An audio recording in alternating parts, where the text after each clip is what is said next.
जंगल में सर्दियाँ बढ़ रही थी। पिंकी कवि अपने लिए गर्म घर बना रही थी। पिंकी कवि को घर बनाना नहीं आता था। मैं घर तो बना लूँ, लेकिन मुझे तो घर बनाना आता ही नहीं।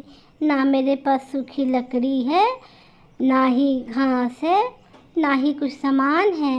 मैं कैसे घर बना पाऊँगी शाम तक। तभी पिंकी की नज़र कालू कौआ और गोरी कवि पर पड़ता है, जो आपस में लड़ रहे थे। कालू जी, आप गरम घर बनाना, तभी घर आना मेरे पास।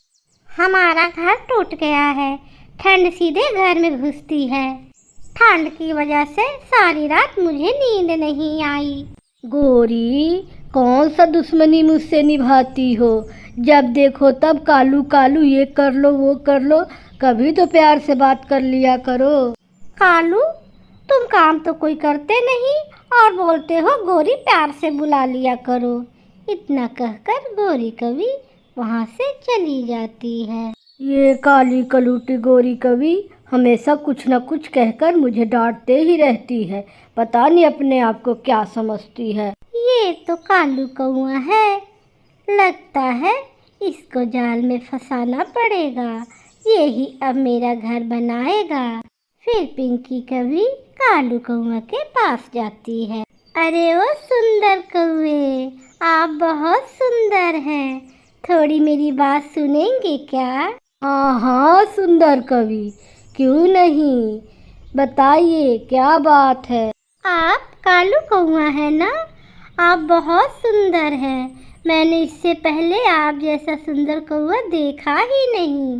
ये सब सुनकर कालू कौआ बहुत खुश होता है। आप इस जंगल में नई आई हो क्या कवि जी?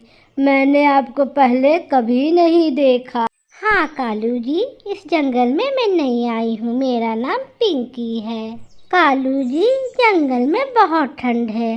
इस ठंड में मैं अपने लिए आपके जंगल में घर बना रही हूँ, लेकिन मुझे घर ही बनाना नहीं आता। पिंकी कवि जी, आप चिंता ना करें, मुझे गरम घर अच्छे से बनाने आता है।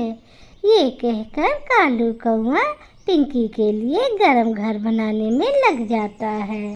कालू कौआ को पिंकी कवि का घर बनाते बनाते शाम हो जाता है।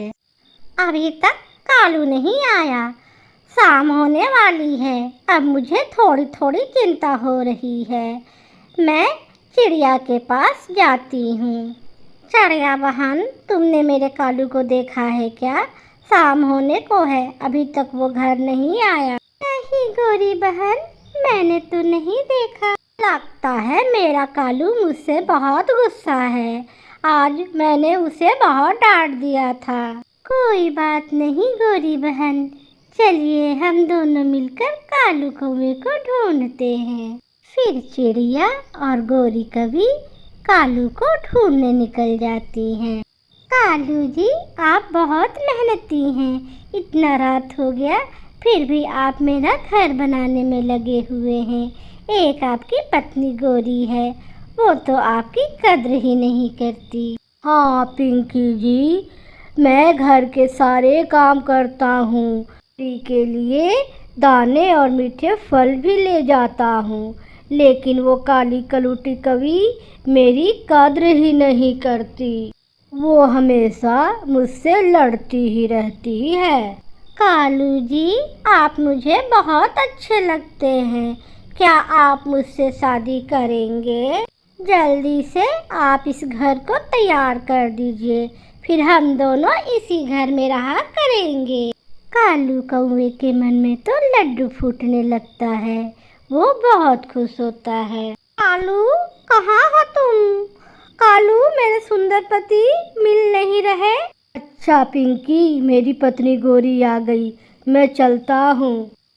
दोस्तों, आपको ये कहानी कैसी लगी? अगर आपको इसका सेकंड पार्ट देखना है तो प्लीज़ हमें कमेंट करें।